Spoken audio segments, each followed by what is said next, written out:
இன்றைய தியானம். கர்த்தர் தம்முடைய பரிசுத்த ஆலயத்தில் இருக்கிறார். கர்த்தருடைய சிங்காசனம் பரலோகத்தில் இருக்கிறது. அவருடைய கண்கள் மனுபுத்திரரை பார்க்கிறது.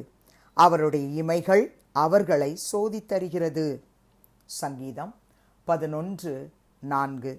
ஆண்டவரும் இரட்சகருமாகிய இயேசு கிறிஸ்துவின் நாமத்தினாலே இந்த காலை வேளையிலே இன்றைய தியான நிகழ்ச்சியின் வாயிலாக உங்கள் ஒவ்வொருவரையும் சந்திப்பதில் நான் கிறிஸ்துவுக்குள் மிக்க மகிழ்ச்சி அடைகிறேன். பிரியமானவர்களே, இன்று கர்த்தருடைய நாள். உலகம் முழுவதிலும், இந்திய தேசத்திலே, தமிழகத்திலே, நம்முடைய மாவட்டங்களில் இருக்கிற அனைத்து திருச்சபைகளுக்கும் கர்த்தர் தம்முடைய ஜனங்களை அழைத்து செல்லணும்.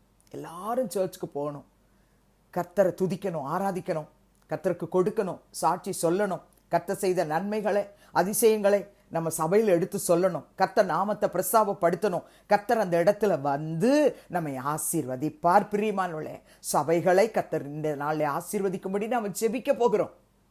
இந்த சங்கீதக்காரராகிய தாவீது இந்த 11ஆம் சங்கீதத்தில் அழகான ஒரு வார்த்தையை இந்த 4ஆம் வசனத்தில் குறிப்பிட்டு எழுதுகிறதை படித்த பொழுது என் உள்ளம் கர்த்தருக்குள் மகிழ்ந்து களிகூறுகிறது. என்ன சொல்றாரு? கர்த்தர் தம்முடைய பரிசுத்த ஆலயத்தில் இருக்கிறார். வானம் எனது சிங்காசனம், பூமி எனது பாதபடின்னு சொன்னவர் கர்த்தர் தம்முடைய பரிசுத்த ஆலயத்தில் இருக்கிறார் என்று தாவீது எழுதுகிறார். கர்த்தருடைய சிங்காசனம் பரலோகத்தில் இருக்கிறது. ஆனா அவர் எங்க இருக்கிறாரு? தம்முடைய பரிசுத்த ஆலயத்தில் இருக்கிறார். அவருடைய கண்கள் மனுபுத்திரரை பார்க்கிறதாம். அவருடைய இமைகள் அவர்களை சோதித்தருகிறதாம். இந்த காலையில கர்த்தருடைய ஆலயத்துக்கு கடந்து செல்கிற சகோதரனே, சகோதரியே, கர்த்தர் நம்முடைய ஆலயத்தில் இருக்கிறார் என்ற நிச்சயத்தோடு நம்ம சர்ச்சுக்கு போனோம். நம்ம சர்ச்சுக்கு கர்த்தர் வந்திருக்கிறாரான்ற டவுட் இருக்கக்கூடாது. கர்த்தர் நம்ம சபைக்கெல்லாம் வருவாரா? அப்படி அல்ல.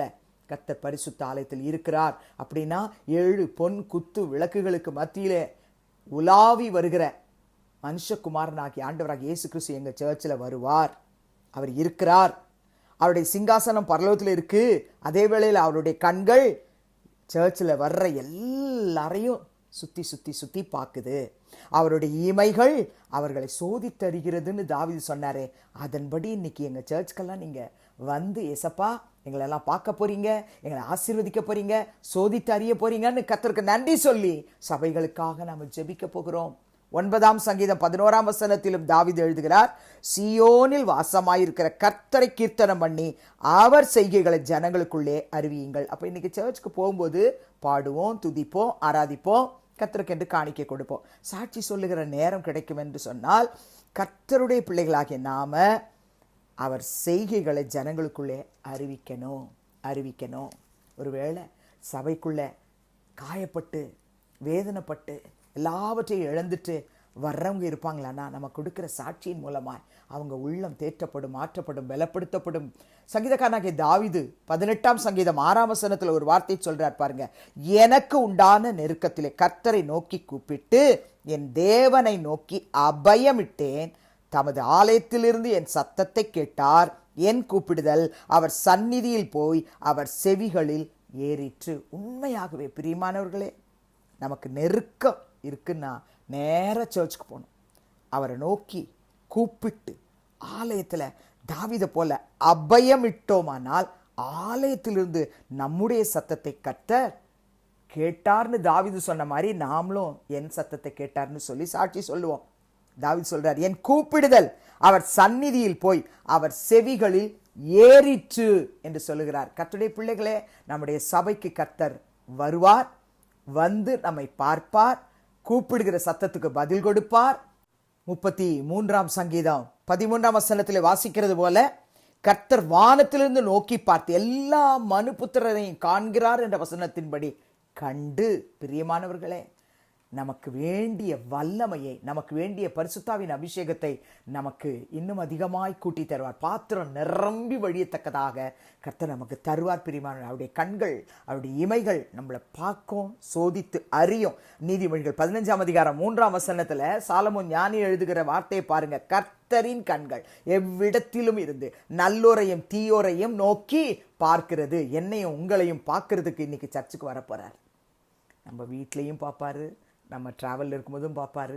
குறிப்பாக இன்றைக்கு நம்ம தியானிக்கிறது சங்கீதம் 11:4, ஆலயத்துக்கு வருகிறார், நம்மளை பார்ப்பார், அவருடைய இமைகள் நம்மளை சோதித்து அறியும். நீங்க எந்த நிலைமையில போறீங்கன்றத மனுஷங்க பார்க்க முடியாது, ஊழியக்காரங்க பார்க்க முடியாது, கூட இருக்கிறவங்க பார்க்க முடியாது.